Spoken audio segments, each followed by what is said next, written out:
दोस्तों नमस्ते। आज हम एक ऐसे विषय पर बात करने जा रहे हैं जो पिछले कुछ सालों से हेडलाइंस में बना हुआ है। मैं बात कर रहा हूं F-35 लाइटनिंग 2 फाइटर जेट की। आप सबने जरूर सुना होगा F-35 के क्रैशेस, इसके टेक्निकल ग्लिचेस, मेंटेनेंस के इश्यूज और वो दोस्त देश जो इसे खरीदने से पहले 2 बार सोचते हैं। सोशल मीडिया पर, न्यूज चैनल्स पर हर जगह इसकी बुराइयां हो रही हैं। लेकिन असली सवाल यह है, क्या F-35 वाकई एक फेल्ड फाइटर जेट है या फिर यह सिर्फ अमेरिका का एक मार्केटिंग और पॉलिटिक्स का खेल है? क्या सच में इसकी कमियां इतनी बड़ी हैं कि इसकी पावर को पूरा ढांप देती हैं? चलिए आज इस वीडियो में हम इसे डिटेल में समझने की कोशिश करते हैं। हम इसकी बुराइयां भी देखेंगे, इसकी पावर भी देखेंगे और अंत में एक सही वर्डिक्ट पर पहुंचेंगे। F-35 है क्या? सबसे पहले ये समझते हैं कि F-35 है क्या। यह कोई मामूली प्लेन नहीं है।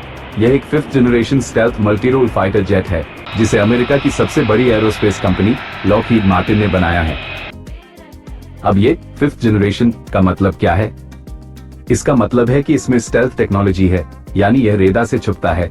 इसमें एडवांस एवियोनिक्स कंप्यूटर सिस्टम्स हैं और इसकी सेंसर फ्यूजन कैपेबिलिटी लाजवाब है।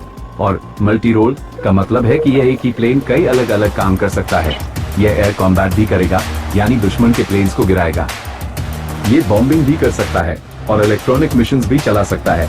एक प्लेन 3 रोल। F-35 के 3 अलग वेरिएंट्स हैं, यानी वर्जन्स हैं। F-35A यह एयरफोर्स के लिए है, नॉर्मल रनवे से टेक ऑफ और लैंडिंग करता है।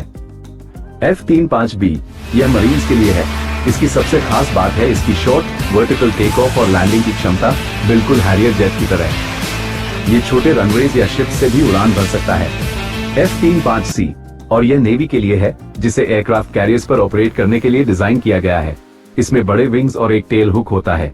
इसका मकसद था F-16, F-A-18, AV-8B हैरियर और F-15E जैसे पुराने जेट्स को रिप्लेस करना।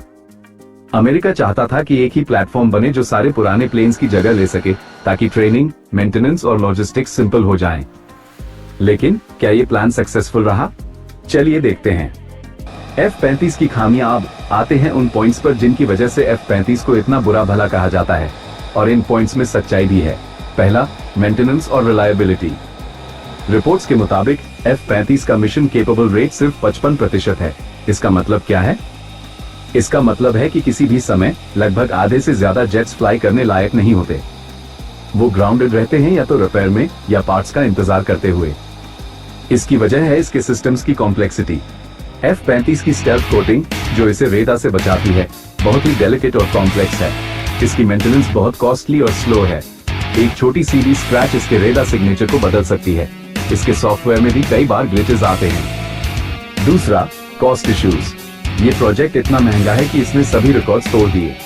इसके डेवलपमेंट पर $400 बिलियन से ज्यादा खर्च हो चुका है और इसका सस्टेनमेंट कॉस्ट, यानी इसकी लंबे समय की मेंटेनेंस का खर्चा $1.5 ट्रिलियन तक जा सकता है। इसी वजह से स्विट्जरलैंड और स्पेन जैसे देशों ने इसको खरीदने के फैसले पर दोबारा सोचा।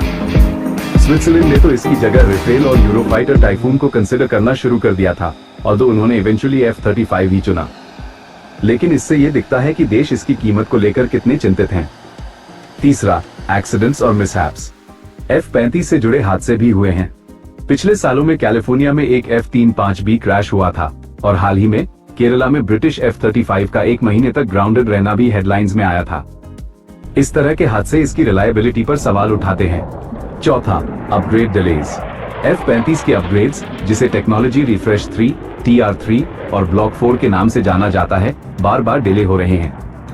यह अपग्रेड्स इसके सॉफ्टवेयर और हार्डवेयर को बेहतर करने के लिए जरूरी हैं। इसकी वजह से यूएस मिलिट्री हेडक्वार्टर्स यानी पेंटागन ने पैसे तक रोक लिए हैं। यह एक क्लियर सिग्नल है कि वो भी इसके परफॉर्मेंस से संतुष्ट नहीं है। F-35 की पावर। तो क्या इन सब इश्यूज को देखते हुए F-35 को एक नाकाम प्रोजेक्ट माना जा सकता है? इससे पहले कि हम फाइनल वर्डिक्ट पर पहुंचे, चलिए इसकी पावर को भी समझते हैं।